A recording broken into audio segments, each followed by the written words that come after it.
Hey, good morning. It's Aquiles Larrea. It's Friday. I wish I could say it's balmy and cold today, but honestly, it's just miserable rain. We got here in New York City, we got wind and rain. It's about 53 degrees right now. I know, I'm not here to be a weather person. Well, welcome to Friday edition of the market commentary. I can't even talk this morning, but understand there's a lot of things going on today. Now, I kind of wanted to go back to the CPI numbers yesterday, consumer producing index. So, all right. So, just in a nutshell, what's happened there is that we're seeing that inflation is a little bit more tame than it was, but it doesn't tell the whole picture. We didn't have enough data, and without sufficient data, how reliable are these numbers that we're seeing moving forward? So I submit this to you. We're not going to see real numbers till January, and that's to take all the so core CPI, regular CPI, those numbers are slightly askew, but it's showing that the health of the economy is the same as it was in the previous administration, in spite of what the current administration is saying. Duh. Now, go to the store. I just bought my Starbucks this morning, and that's why I say always powered by Starbucks. And today, this commentary is powered by Starbucks. Eggs and potatoes, sweet potatoes. So I got my Starbucks this morning.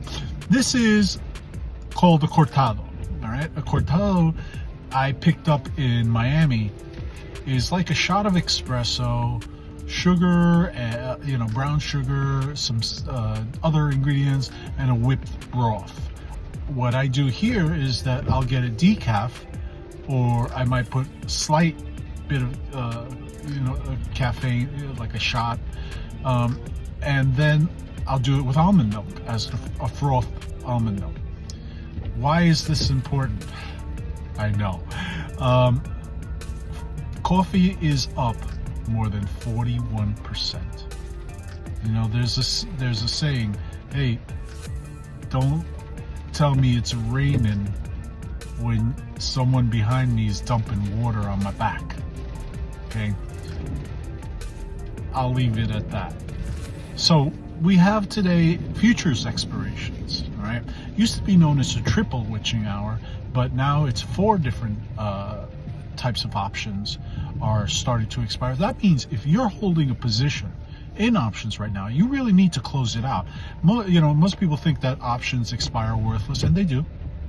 But if you're an investor, you're closing out. So if you're, let's say for argument's sake, you're buying a call, right? You're selling it, a contra position, to close out that position. That way you limit any other liability that you have at this time. The time value of an option erodes daily. So you got to do something. That's when they talk about it being worthless, all right? But most investors that I know, I used to do a ton of options when I was with Merrill Lynch, and let me tell you, most of the options do not expire worthless for investors. What they do is they make a certain amount of income, they make a certain amount of money, and they get out right away. That is one of the rare exceptions there where you need to be aware and in front of the screen. And let me tell you, I missed many a lunch waiting for these options so I could close them out before the end of the day. Or I would have lunch at my desk. Not the type of business for the timid. Let's go also, I want to talk a little bit, I wanted to get to this yesterday, but we have a fancy new name for emerging markets. It's called EM. I heard it the other day. I'm like, EM? It's like emerging market. Well, I guess it makes sense. Emerging markets should really never be more than a certain percentage of your portfolio. A good portfolio manager, a good financial advisor would classify this as risk capital, meaning that if my $100 investment went to zero, I'm not going to cry about it. I'm not going to be happy, but I'm not going to cry about it. So that's another thing. You just want to make sure that in your portfolio, when you're getting that portfolio constructed by a professional, that it's not an overwhelming amount. Now, don't get me wrong. There's plenty of money to be made there. But I'm going to tell you a little story. Back in the 90s, when I was first starting out, Hong Kong was the place to be. So was Argentina. These places were making hand over fist as far as indices, the Bovespa, as it's called in Brazil, the Merval in Argentina, in Hong Kong it's a Hang Seng, so the Hang Seng made clients 90% 1 year. And you're thinking, wow, I almost doubled my money in a year. The subsequent years, not only did you lose 90+%, you lost even more. So let's just say your original investment was $1,000. Then all of a sudden, the subsequent year after you made, not only did you lose that almost $100, but on top of that, you might have lost 30 to 40% more. All right, so your $1,000, $700. So, this is just, be aware, be cognizant of the risk. You do not become an investor not to risk, right? But to manage that risk. Make sure your guy or gal is helping you manage the risk. Risk capital should be a very small percentage of your portfolio. It's the same thing with crypto. People have asked me about crypto. I heard one guy over at the stock exchange call it the biggest Ponzi scheme he ever saw in his life. Only because they don't really understand it that well. And it's not that you don't understand it, it's the unknown. I do believe that cashless transactions have their place in our society. What I think going forward, what's going to happen is that there's going to be more regulation in it. For it to grab a foothold here in the United States as far as legitimacy, as far as moving to the next level. Now, you can say, it's kind of gotten to the next level, a little bit, but to really get that widespread adherence, that really adoption per se, certain things have to be clear to investors. And right now, it's kind of like the Wild West, so you have to be aware of that. But don't be afraid to make money. Like stocks, every investment has potential. Anyway, the next thing that I want to talk about today, I thought about this the other day. The temperament that you need to have to be successful in investing. Your financial advisor should not be like you. Your financial advisor should not take themselves too seriously, right? But they should be competent. They should be good at their job. I've run into people, they're wonderful people, but they couldn't invest their way out of a paper bag. And it wasn't based on the knowledge. It's just I would see the statements of the people who were working with them and decided to come over to my firm. I would see the statements. I would ask them, did you understand the strategy behind this? And half the time they kind of sort of knew what was going on, but sometimes advisors get more emotional than investors. Lose a ton of money doing that, right? And it's not from the mentality or the mindset that it's not my money as an advisor. No. What I'm thinking is, well, he hired me not to be emotional about money. Yes, I care. I do care about my clients' money. Do I care about being a trader? No. I am not a trader.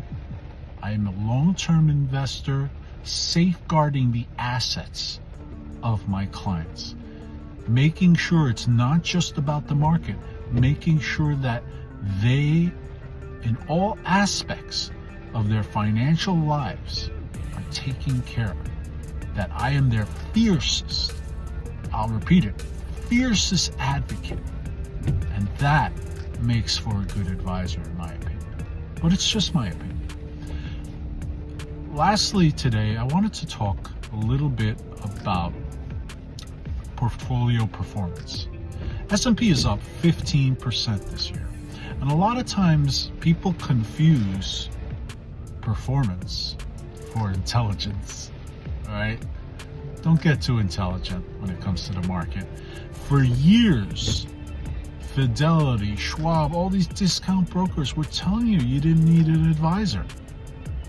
Let me tell you, even Schwab did a study way back when, and it backfired on them. The reason being is that you actually ended up doing 5% or more better with an advisor because they're not as emotional. They're not taking into account, oh, well, the kids need this or what have you, and I'm betting the farm on it, right? They understand, but they're not going to base their decisions on that. So, a little bit more serious today. Who's great for Larrea Wealth? You know, who can we help best? You retiring? You should be thinking about the micro and the macro decisions, big and small decisions, fancy words, about your retirement. Am I going to outlive my money? I hear that all the time. Most of the time, you're not. I mean, but I think it's more important to say to people, which I do all the time, I go, isn't it important to just keep the quality of life that you have right now, that you're already accustomed to? Because that could be affected. Pre-retirees, if you're 6 months or closer to retirement, we need to be talking. You know, it's a lot of decisions that need to be made. The Verizon employees I used to work with, I've said this before, they would get 11 days to make a decision whether or not to take their pension in a lump sum payment or an annuity pay for life. A lot of times an annuity is not in your best interest. So I don't care what anybody says. You are subject to the cost of money and how it can degrade over time, go down. Secondly, someone who's in transition. You have been voluntarily retired at your job. You've been outsourced. AI has taken your job away from you. Why the heck are you leaving that money with your current 401k provider? The same people who sold you down the river and let you go are making decisions on your 401k and forcing you into their expenses. I had a gentleman the other day telling me, well, Vanguard only charges this much. No, that's a lie. It can be as high as 2+% within a bubble of your 401k. Yet every single 401k provider makes decisions based on solely cost instead of looking at the merits of the investments within the 401k. So that's important. Lastly, I am sick and tired of doing this myself, they say. Someone who came aboard yesterday, I don't know what the hell I'm doing, Achilles. Yeah, I know that. But I need someone like you, and I trust you. I know you're going to take care of this. Because I said to him beforehand, you're taking care of everybody. Over the years, you have gone out of your way and taken care of everybody. Who's taking care of you? And had you had an advocate, a fierce advocate, in your corner from the get-go, you would have probably had 5 to 7 times the amount of money that you have now. As I said, we don't get emotional, but we fiercely fight for you every single day as good advisors should. We also work together with your tax advisors. We also work together with your legal advisors. As a team, this collaborative approach really works well for our clients. And if you're not taking advantage of that, you need to be reaching out to us. Hit the DM down here to the left. We don't know. So reach out to us, find out how we can make a difference in your life. All right. The serious stuff and the commercial are over. I wanted to just make a mention. I will be appearing on Schwab TV next, I believe, Wednesday, the 23rd. Can you believe we're so close to Christmas? We're going to be talking about 2026. Now, if you're a client of mine, you're receiving this commentary in written form, but I'm going to go into it with the people over at Schwab into more detail. It's a great way to get a little glimpse of what Larrea Wealth is thinking going forward for next year. So just tune in. I'm obviously doing my daily posts now. We are also, not to let the cat out of the bag, we are also in the process of creating a live TV show every day at 11 o'clock. Probably going to go about an hour, 50 to 55 minutes. We are going to have call-ins. We are going to be really different. I've never been afraid to talk about politics. I've never been afraid to talk about fashion. I can't say I'm an expert in anything. I can't even say I'm good enough to be dangerous, but I do know how it affects your money. And over the years, I've learned that every single decision made in this country politically affects you financially. Every single decision that's made industry-wide affects food prices. Every single decision that's made across the board, if you think it really doesn't affect you, that means you're simply putting your head into the sand and hoping the prices go away. Go to your, if you really want to see what inflation does to you, go to your retail store. You're doing your Christmas shopping. You may not care about the prices, but let me tell you, most people do. And when you see that the price of coffee has gone up 41%, you start asking yourself, could I have saved money by doing this at home? A while back, that would have been true. Now it's no longer true, as all retail foods have gone up substantially. It ain't over, guys. It ain't over. There's always positivity. There's always sectors to make money. We'll talk about that as we go along. So don't feel that it's ever over, or don't feel that I'm too old to make money. I'm here to tell you that that is absolutely not true. Stay positive, and if you're in New York, stay dry. But I hope you're going to have a wonderful day and a wonderful weekend. We're probably going to test out some of the TV show on Rumble and YouTube, so I'll let you know beforehand. But do yourself a favor. If you are sick and tired of boring old financial shows, maybe you should give us a try. We might be able to change your mind. Have a great day, guys. Take care.